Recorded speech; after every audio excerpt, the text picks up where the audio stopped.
Всем привет, всем доброго прекрасного дня.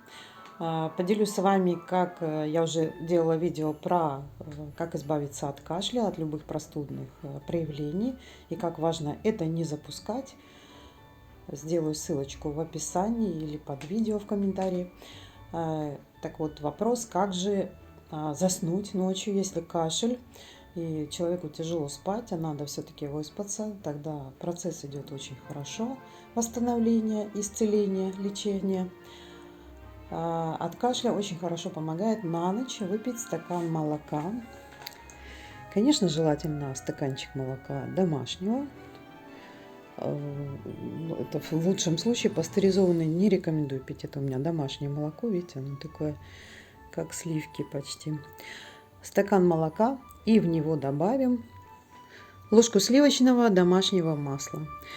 Конечно, лучше домашнего, потому что это не пастеризовано, и оно делается из непастеризованного молока. Это сливки, по сути. Вкус у него как у пирожного. Очень вкусный, прекрасно тает во рту. И оно такой имеет желтый красивый оттенок. В нем много витамина С, витамина D, А витамина, что очень важно. Тем более это жиры животного происхождения, которые у нас очень хорошо усваиваются, что-то на 60, 70, 80%. Растительные жиры усваиваются только на 30-40%. Так вот, вы выпиваете молочко с ложкой такого масла, и вы спокойно будете спать ночью. Мы так делали.